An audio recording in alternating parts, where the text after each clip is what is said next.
They sent me a fake wedding invitation as a joke. But when I arrived, I was the one walking the bride. My name is Sarah Mitchell, and I'm 32 years old. As I stand here in this pristine church in Charleston, South Carolina, wearing a dress I never thought I'd wear again, I realize that sometimes the cruelest jokes lead to the most beautiful moments of your life. But let me start from the beginning, because this story isn't what you think it is. 3 weeks ago, I received what I thought was the final insult from my family. An elegant wedding invitation arrived in my mailbox, addressed to Miss Sarah Mitchell and guest. The bride's name was Emma Catherine Harrison, and the groom was listed as James William Chen. I had never heard of either of them. The venue was St. Michael's Episcopal Church in Charleston, a location I knew my wealthy family frequented for their social events. I stared at that invitation for hours, turning it over in my hands, feeling the expensive cardstock between my fingers. The calligraphy was exquisite, the kind my mother always insisted upon for important family events. But something felt wrong.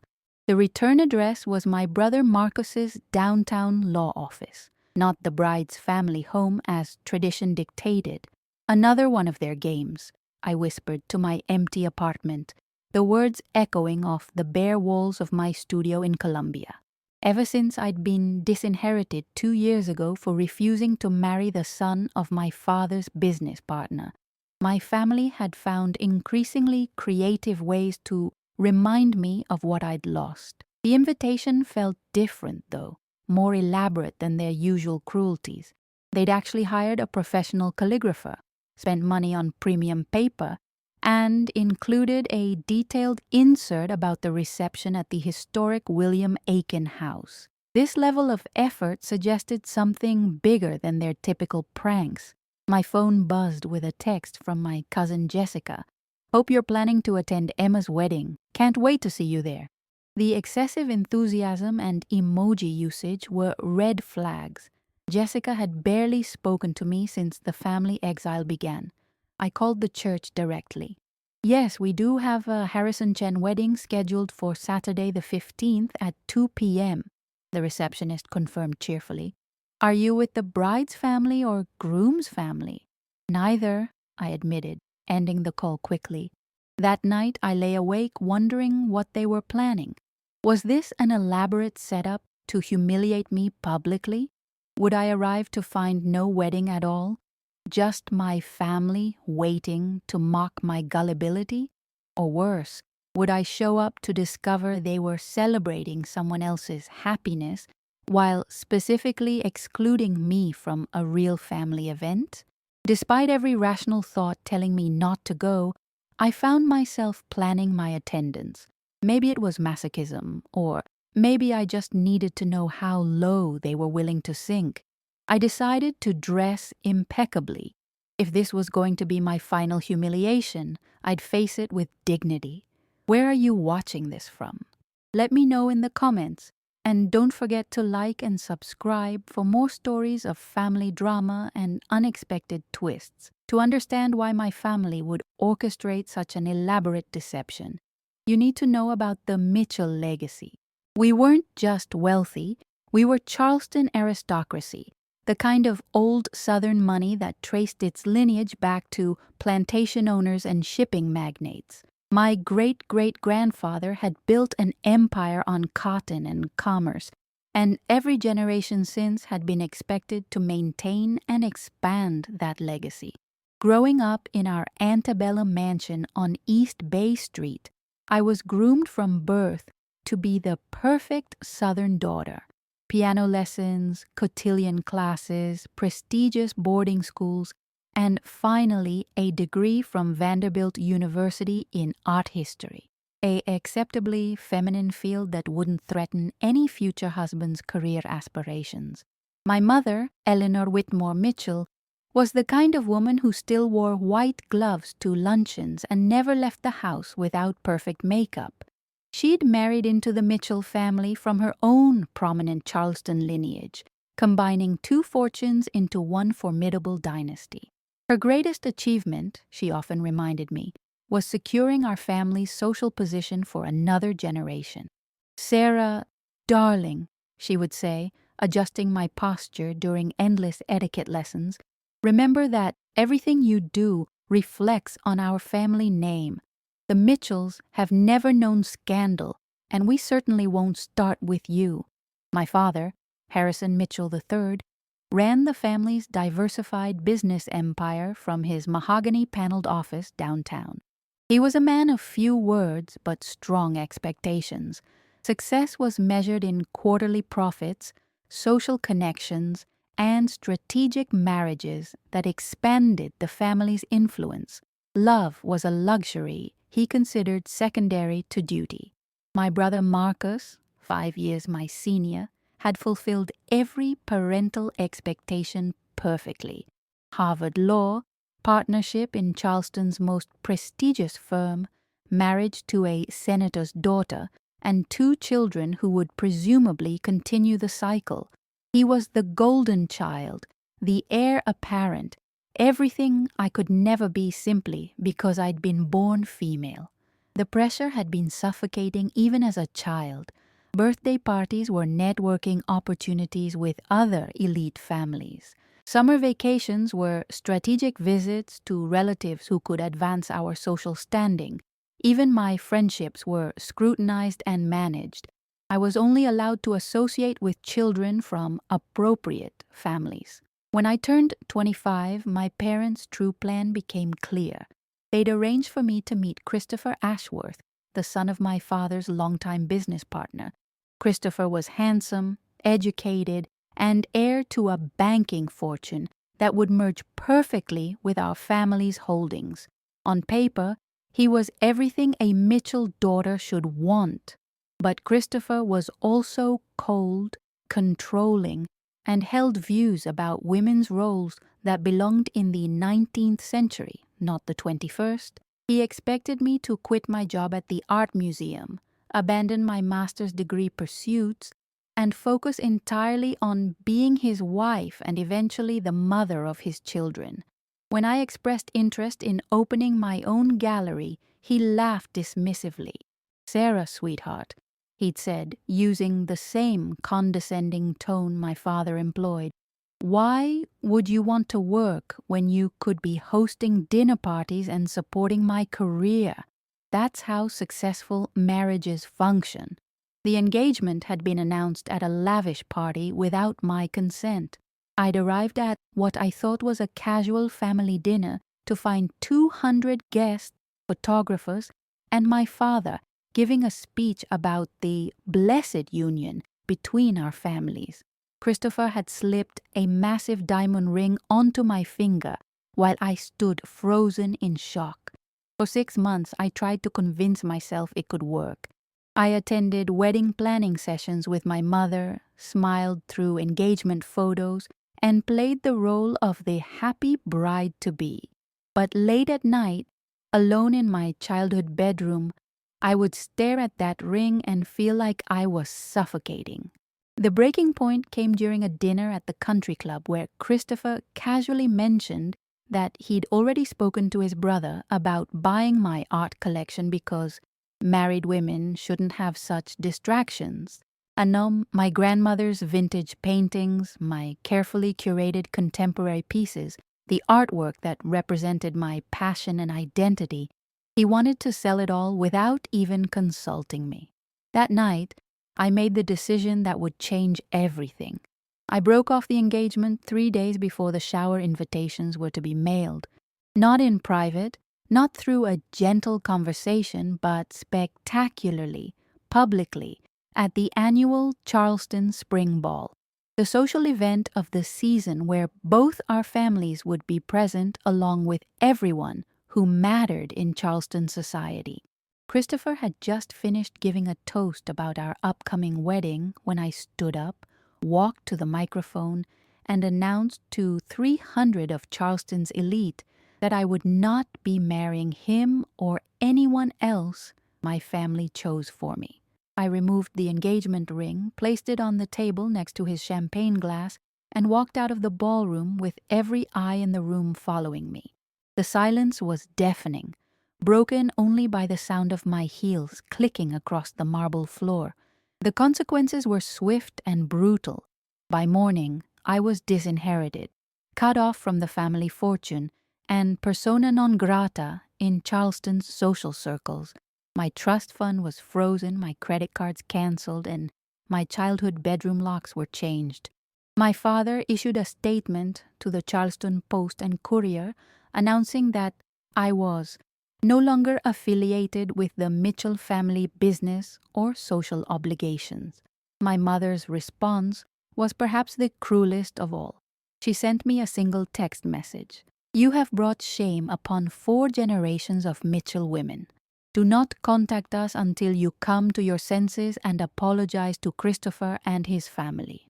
Marcus, ever the dutiful son, was assigned the task of making sure I understood the gravity of my situation. He visited my hastily rented apartment exactly once, wearing his most expensive suit and the expression of disappointment our father had perfected. "You can end this any time, Sarah," he said, looking around my modest studio with obvious disdain. "Christopher is willing to forgive this episode if you publicly apologize and reset the wedding date. The family is prepared to welcome you back immediately." "And if I don't?" I asked, though I already knew the answer. "Then you'll discover what life is like without the Mitchell name, connections, or resources. You'll see how far your art history degree takes you in the real world." He wasn't wrong about the challenges. Finding work in Charleston was nearly impossible. The Mitchell name carried enough weight to ensure that doors remained closed to me. I eventually found a position at a small gallery in Columbia, an hour away from Charleston, where the pay barely covered my rent but at least offered me independence. The hardest part wasn't the financial struggle, though. It was the complete erasure of my existence from family life. My parents attended events as if they had only one child. My name was removed from family foundation boards, charity committees, and social registrations.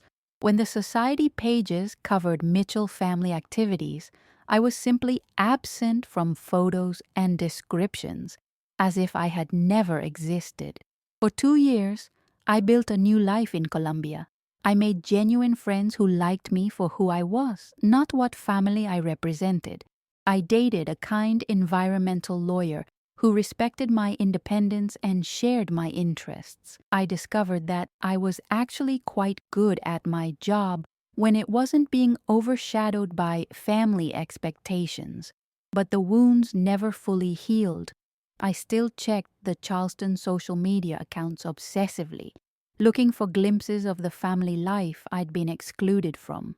I drove past our family home during holidays, watching through the windows as celebrations continued without me. I saved money I couldn't afford to spend on designer clothes for the fantasy that someday I'd return to their world and need to look the part. Which brings me back to that wedding invitation. After 2 years of complete silence, why were they suddenly inviting me to celebrate strangers' happiness? It felt like salt in an open wound, a reminder of all the family milestones I'd missed and would continue to miss. But something nagged at me about the details. The more I studied that invitation, the more questions arose. Saturday morning arrived gray and humid, typical Charleston weather that matched my mood perfectly. I'd spent the previous evening pressing my one good dress, a navy silk sheath I'd bought during happier times that still fit perfectly, despite the stress weight I'd lost over the past 2 years. My shoes were designer but scuffed, my purse authentic but showing wear, my jewelry real pearls that I'd inherited from my grandmother before the family could confiscate them. Looking in my bathroom mirror, I barely recognized the woman staring back.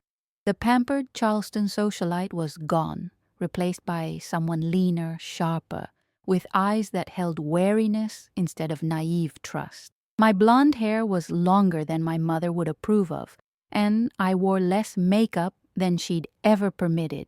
I looked like myself for the first time in my life. The drive from Columbia to Charleston took exactly 58 minutes. I'd made the trip countless times over the past 2 years, usually late at night when homesickness overwhelmed my pride. But this time felt different, final, somehow. Whatever happened today would determine whether any relationship with my family could ever be salvaged. St. Michael's Episcopal Church stood majestically on Meeting Street, its white steeple piercing the overcast sky. I'd attended services here as a child, sat through countless society weddings in these same pews, and always imagined my own wedding would take place at this altar. The irony wasn't lost on me. Cars lined the street, expensive vehicles with South Carolina plates that I recognized from country club parking lots. The guest list appeared legitimate, which only deepened the mystery. If this was an elaborate hoax, my family had committed significant resources to making it convincing. I parked 3 blocks away and walked slowly toward the church, my heels clicking against the historic cobblestones. With each step, I felt more exposed, more vulnerable. What if they'd invited me just to have security escort me out publicly? What if this was their way of demonstrating that I truly didn't belong in their world anymore? As I approached the church entrance, I noticed something odd. No traditional wedding photographer was stationed outside, capturing guests' arrivals. No ushers in matching boutonnieres were greeting people or distributing programs. The usual pre-wedding bustle that characterized Charleston society events was notably absent. An elderly woman I recognized from various charity boards emerged from a black Mercedes, assisted by her driver. She wore the kind of elegant suit that cost more than my monthly salary and carried herself with the regal bearing that old Charleston money produced. But instead of the cheerful demeanor typical of wedding guests, she looked puzzled, almost concerned. "Excuse me?" I heard her ask another arriving guest. "Are you familiar with the Harrison family? I don't believe I know them from any of the usual circles." The conversation confirmed my suspicions. None of the guests seemed personally connected to the supposed bride and groom. They were all prominent Charleston families, the same people who attended every major social event in the city. But nobody knew Emma Harrison or James Chen. Taking a deep breath, I climbed the stone steps and entered the church. The interior was decorated beautifully, white roses and baby's breath arranged in elegant displays, ivory ribbon marking the pews, candles flickering softly throughout the sanctuary. Someone had spent considerable money creating an authentic wedding atmosphere. But the seating arrangement was wrong. Instead of the traditional bride side and groom side, guests were being directed to sit wherever they pleased. No wedding programs were being distributed. Most tellingly, there was no sign of a bride's family or wedding party preparing for the ceremony. I took a seat in the back row, hoping to remain unnoticed while observing whatever was about to unfold. The other guests chatted quietly among themselves, but I could hear the underlying confusion in their conversations. Everyone seemed to be wondering why they'd been invited to celebrate people they didn't know. At exactly 2 p.m., the church doors closed, and an unfamiliar minister approached the altar. But instead of beginning a traditional wedding ceremony, he simply stood there, waiting. The organist, who should have been playing the processional, remained silent. That's when I saw him. Marcus appeared at the side door of the church, not dressed as a guest, but wearing a dark suit that suggested official business. Behind him walked my parents, their expressions serious rather than celebratory. My father carried what appeared to be legal documents. The pieces of the puzzle suddenly clicked into place with horrifying clarity. This wasn't a fake wedding invitation sent as a cruel joke. This was a trap. My heart hammered against my ribs as I watched my family take positions at the front of the church. The assembled guests, Charleston's social elite, began murmuring among themselves with growing confusion and concern. They'd been summoned under false pretenses, and the realization was spreading through the pews like wildfire. Marcus stepped up to the microphone, his lawyer's composure firmly in place. "Ladies and gentlemen, thank you for accepting our invitation today. I apologize for the deception, but we felt it necessary to gather witnesses for an important family announcement. And I wanted to run, to disappear through the back doors before whatever humiliation they'd planned could unfold.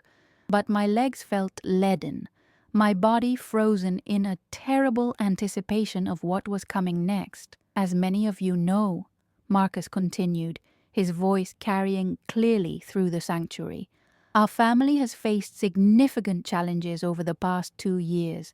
Today, we're here to address those challenges and make things right."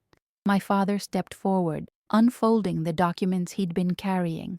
"2 years ago, I made a decision in anger that I've regretted every day since. I removed my daughter Sarah from our family's will and trust, believing that she needed to learn the consequences of her choices." The congregation's attention turned toward me, dozens of pairs of eyes locating my position in the back row. I felt exposed, vulnerable, like a specimen under examination.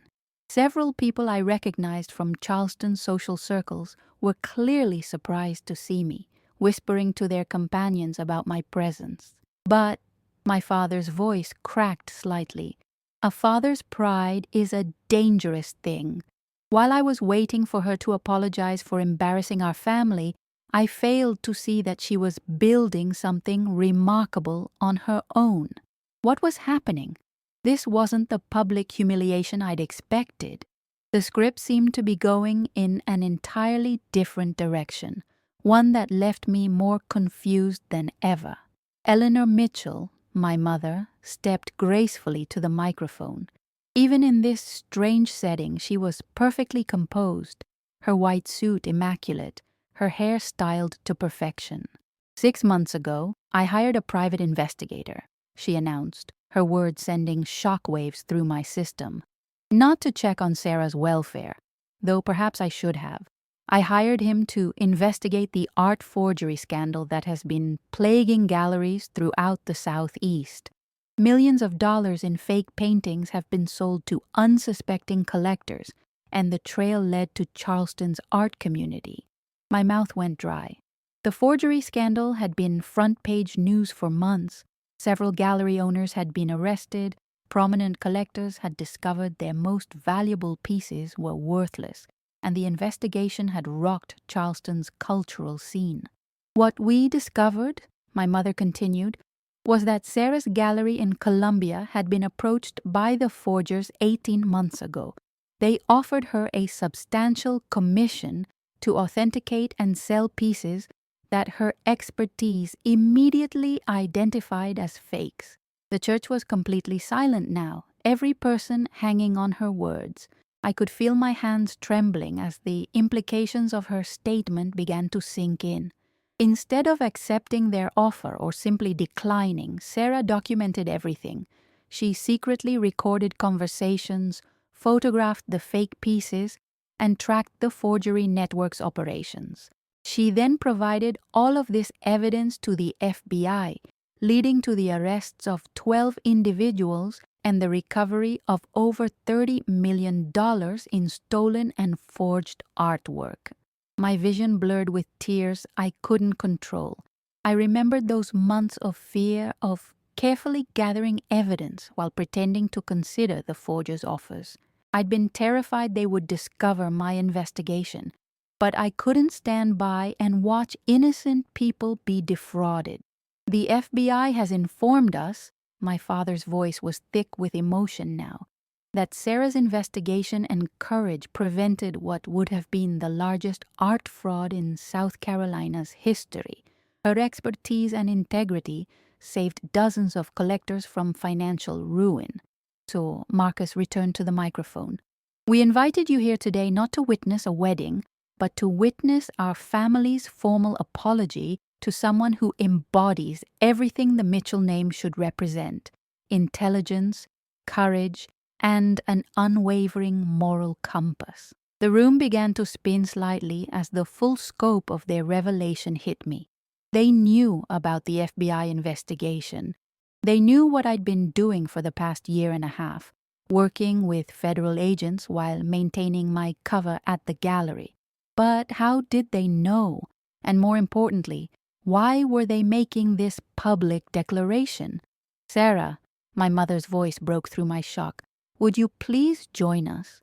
Every eye in the church was on me as I slowly stood from my position in the back pew. My legs felt unsteady, my breathing shallow, but somehow I managed to begin the long walk down the center aisle toward my family. The white runner beneath my feet seemed to stretch endlessly, each step echoing in the hushed sanctuary.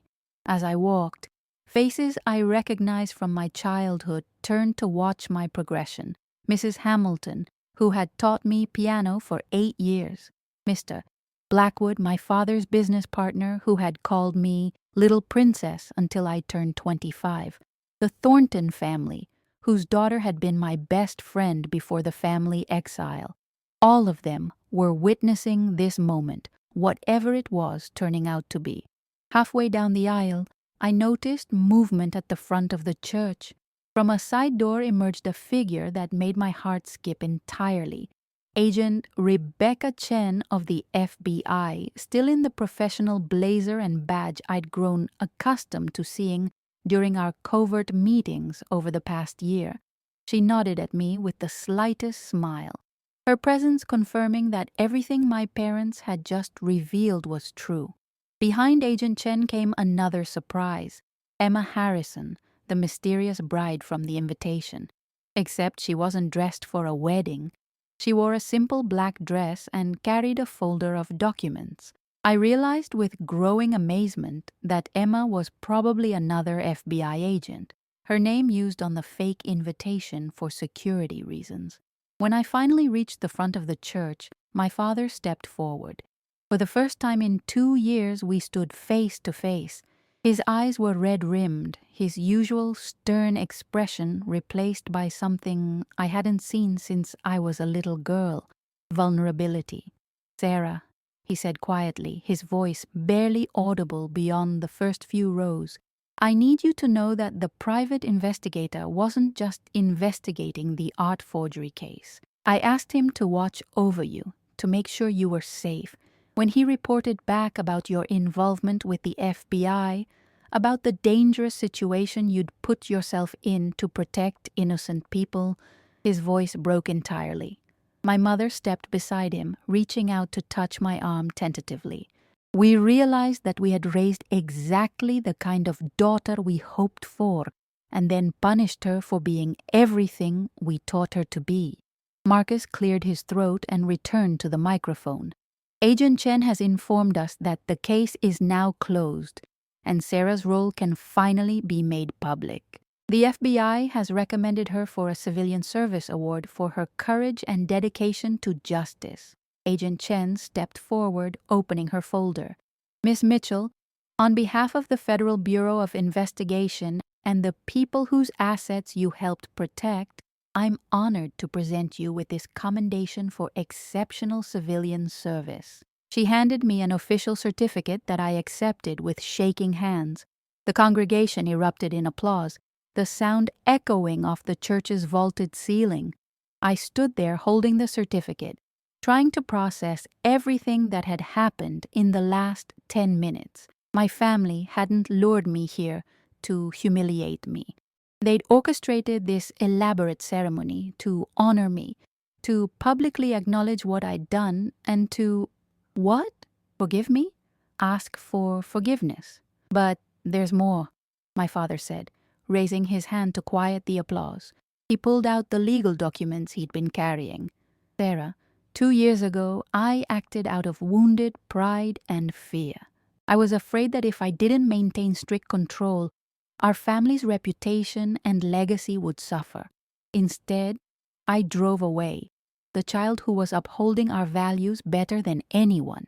He unfolded the papers, his hands visibly trembling. These documents restore your full standing in the Mitchell family. Your trust fund, your inheritance, your place on the family foundation board. Everything that should never have been taken from you. We're also, my mother added, establishing the Sarah Mitchell Foundation for Arts Education, endowed with $5 million to support young people pursuing careers in arts and culture. I felt my knees buckle slightly, the emotional weight of the moment threatening to overwhelm me completely. Emma Harrison, or whatever her real name was, stepped forward to steady me with a gentle hand on my elbow. "There's one more thing," Marcus said, his usual lawyer's confidence replaced by nervous sincerity. "We were hoping you might consider moving back to Charleston. The family business could use someone with your integrity and expertise. We're planning to expand into art investment and cultural preservation, and we need someone we trust to lead that division." The offer hung in the air between us, a bridge back to the life I'd lost and the family I'd never stopped loving, despite everything. I stood at the altar of St. Michael's Church, surrounded by Charleston's social elite, holding an FBI commendation, with my family's forgiveness and restoration offered on legal documents that could change my life forever. The magnitude of the moment was almost too much to comprehend. I started, my voice barely a whisper. I cleared my throat and tried again. "I need a moment to understand what's really happening here." My mother nodded, her perfectly composed exterior cracking slightly to reveal genuine anxiety. "Of course, darling. We know this is overwhelming. We've had months to prepare for this moment, and you've had less than an hour."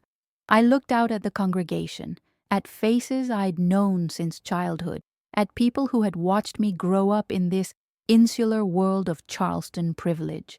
Some looked genuinely moved by the ceremony they'd just witnessed. Others appeared uncomfortable, perhaps recognizing their own complicity in my family's 2-year exile of me. "Why now?" I asked, directing the question to my father.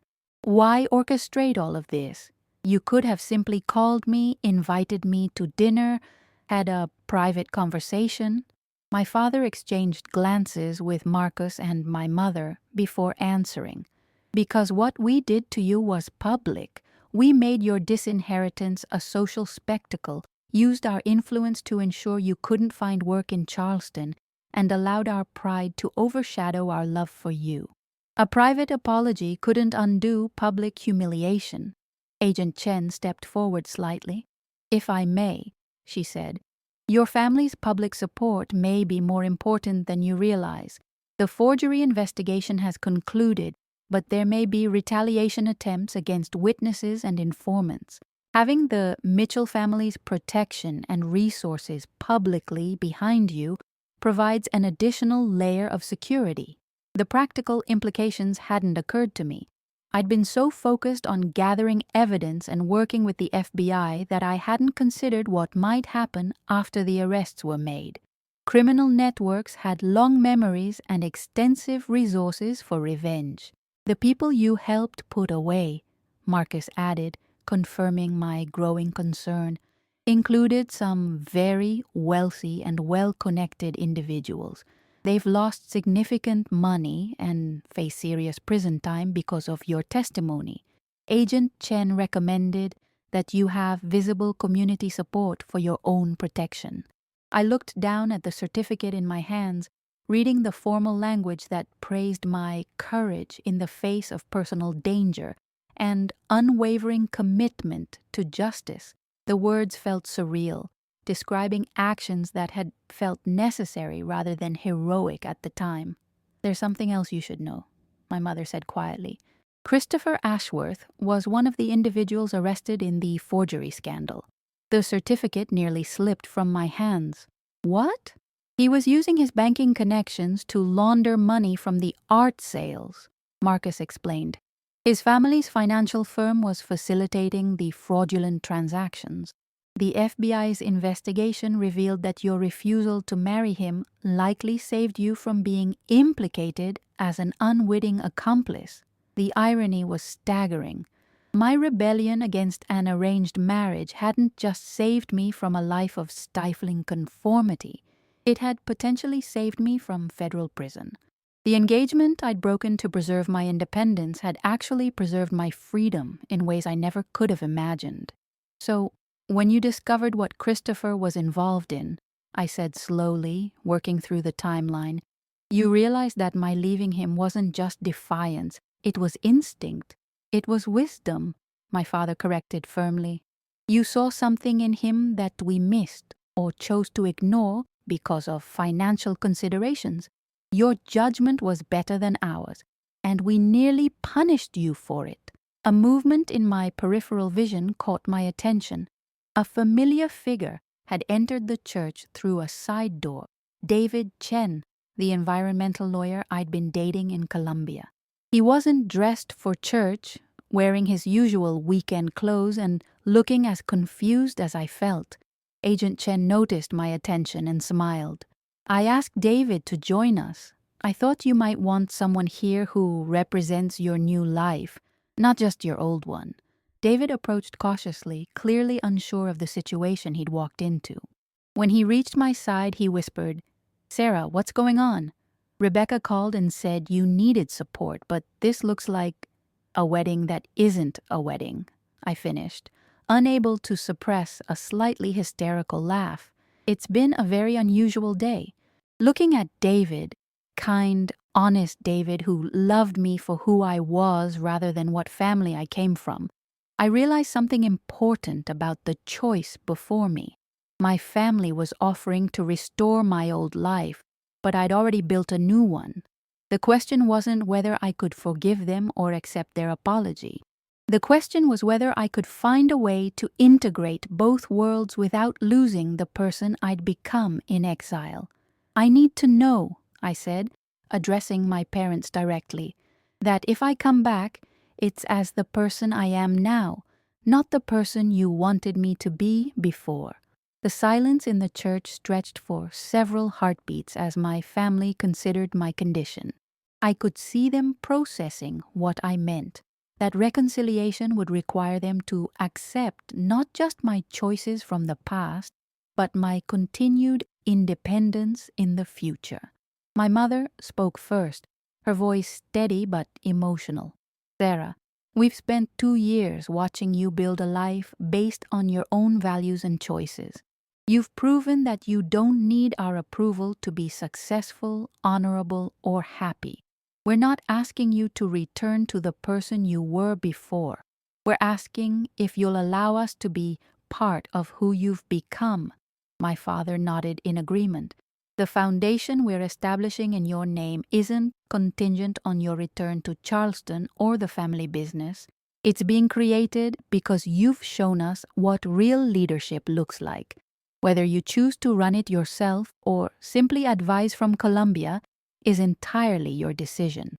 David squeezed my hand gently, a gesture that didn't go unnoticed by the assembled crowd or my family. My mother's eyes fixed on our joined hands, and I saw her expression shift into what I recognized as her reading the social situation mode. "You must be David," she said, extending her hand graciously. "Sarah's mentioned you in her letters to Agent Chen." I stared at my mother in surprise. "Letters to Agent Chen?" Agent Chen cleared her throat diplomatically.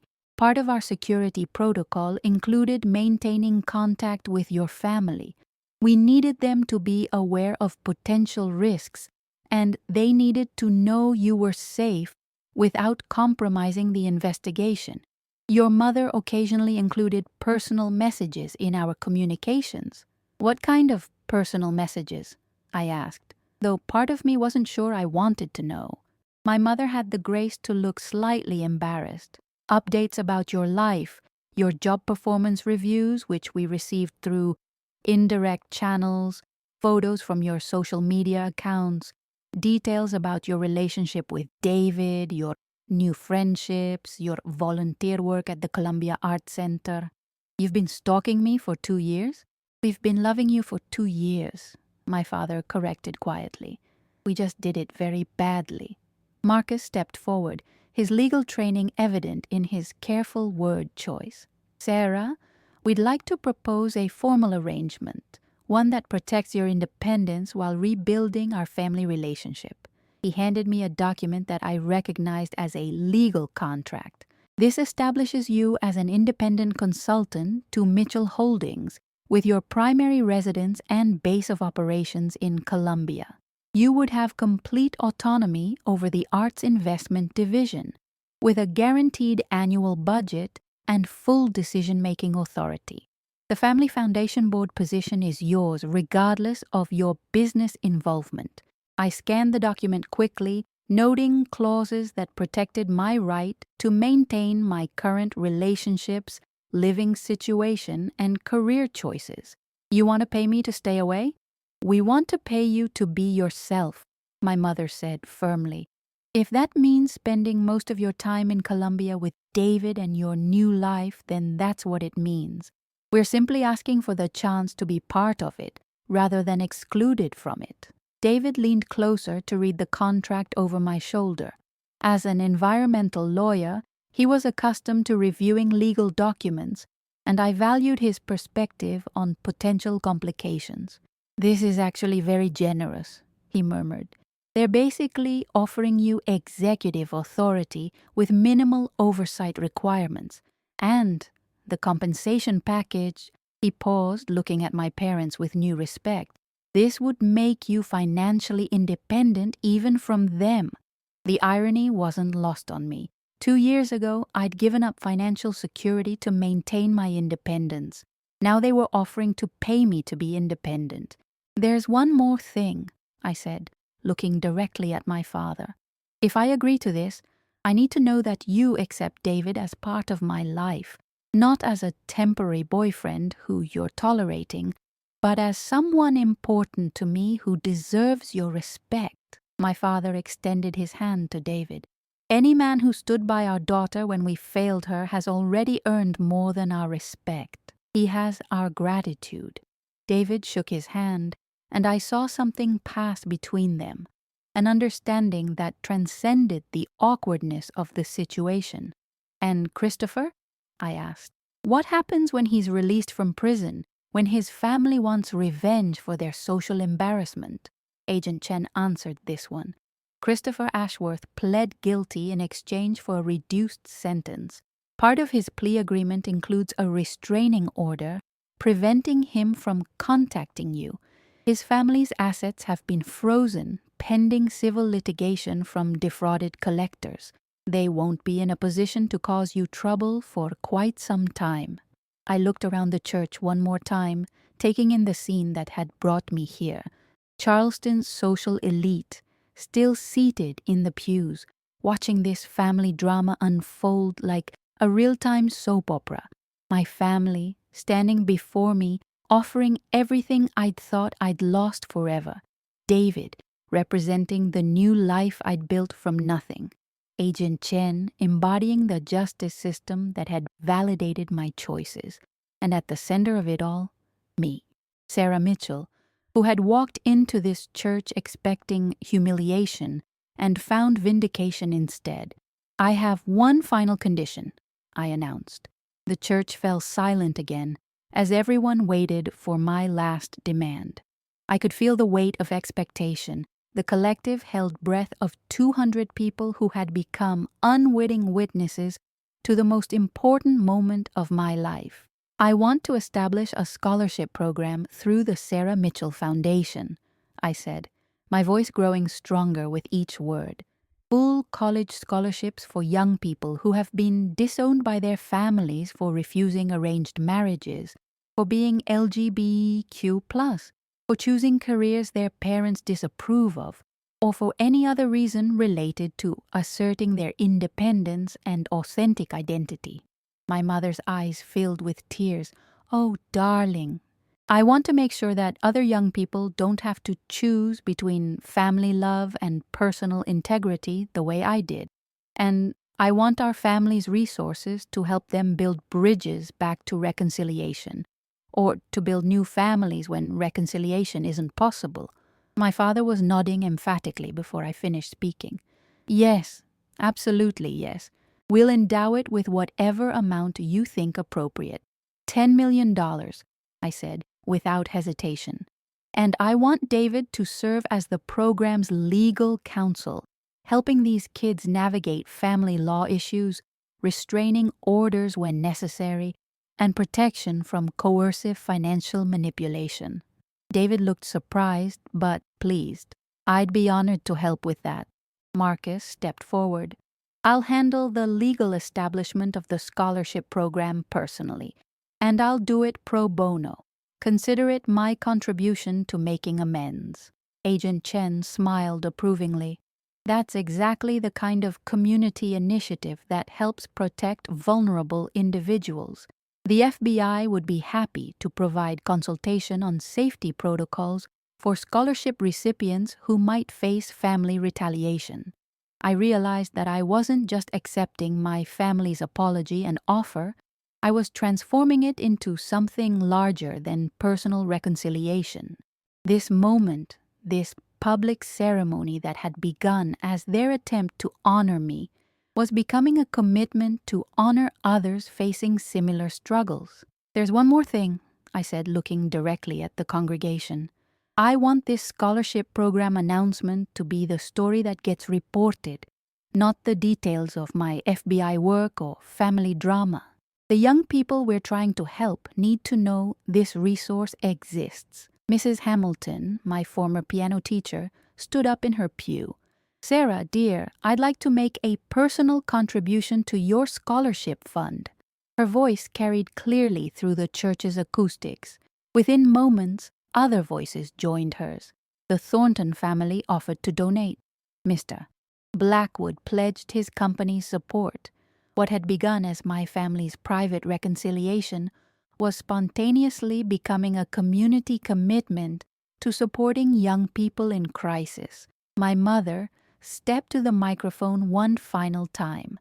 Ladies and gentlemen, thank you for witnessing this important moment in our family's life. As Sarah suggested, we hope the story you share with others focuses on the scholarship program and how our community can support young people facing difficult family situations. Donation information will be available at the exit. She paused, looking directly at me. Sarah, we're so proud of the woman you've become and so grateful for the chance to be part of your future. Welcome home on your own terms. I found myself crying then, tears of relief and joy and overwhelming gratitude. David wrapped his arms around me, and for the first time in 2 years, I felt completely supported from all directions. Agent Chen approached us as the congregation began to disperse. Sarah, I know this has been an emotional day, but I wanted you to know that the Bureau will continue to provide security consultation for as long as you feel it's necessary. What you did was genuinely heroic, and we don't forget people who put themselves at risk for the greater good. As people filed out of the church, many stopped to congratulate me or ask about the scholarship program.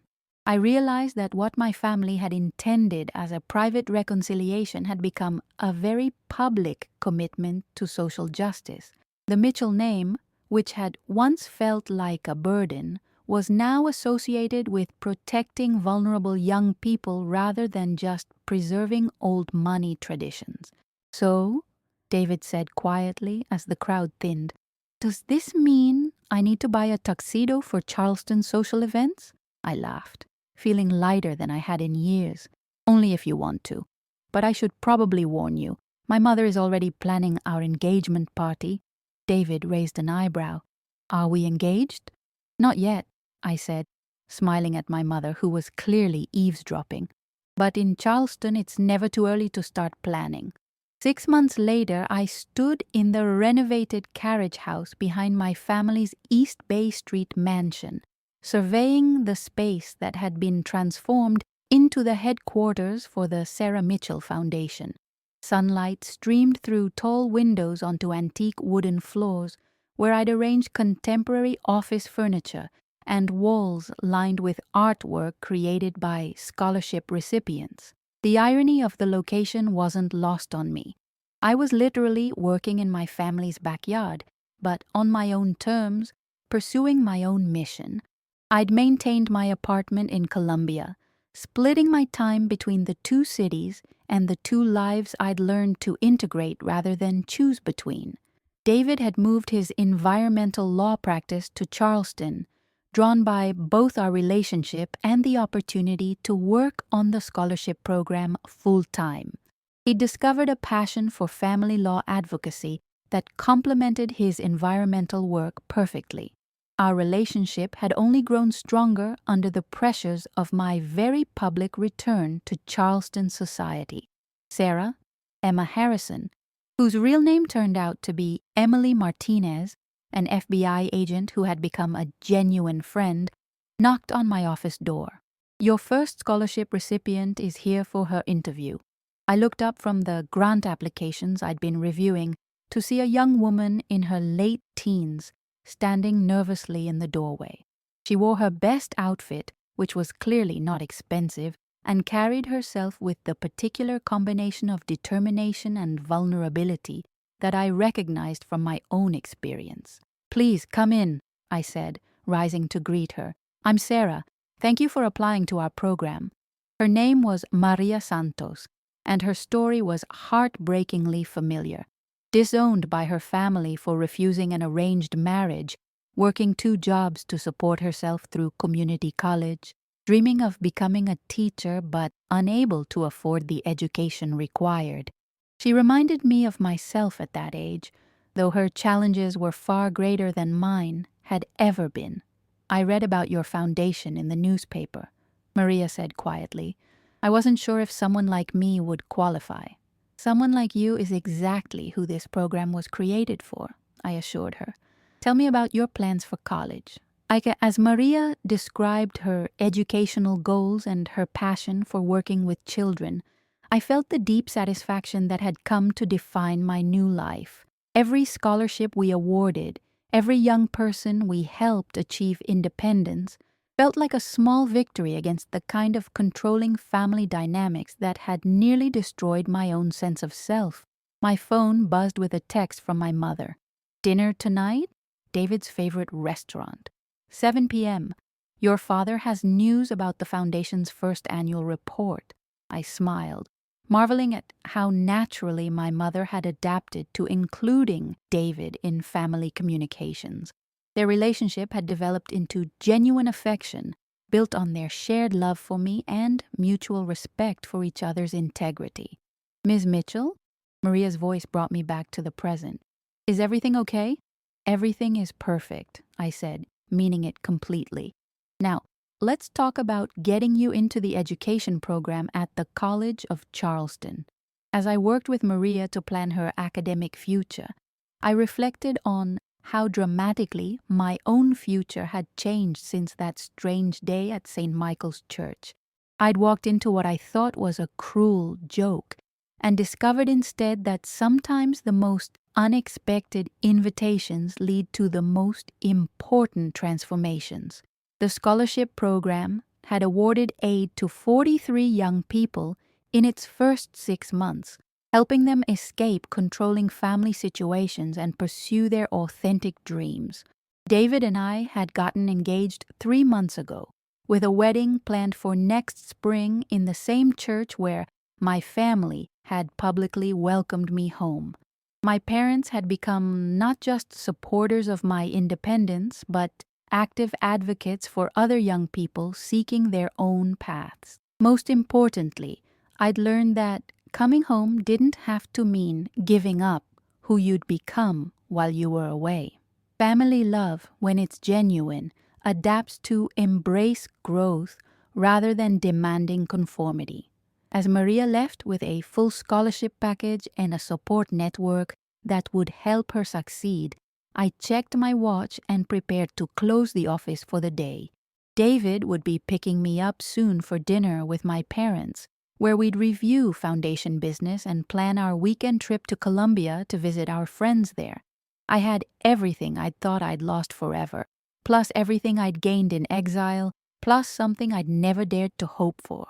A family that loved me not despite my independence, but because of it. Walking out of the foundation office, I paused to look up at the main house where I'd grown up, then across the street toward the harbor where David and I sometimes walked in the evenings. Charleston would always be my hometown, but it was no longer my prison. I'd learned to love it again by leaving it, and returned to it stronger than when I'd left. Sometimes the cruelest jokes really do lead to the most beautiful moments of your life. You just have to be brave enough to show up and see what's really being offered, even when you're expecting the worst. Where are you watching this from? I hope my story gives you courage to stand up for your authentic self, even when it costs you everything you thought you wanted. Don't forget to like and subscribe for more stories about family, forgiveness, and finding your way home to yourself.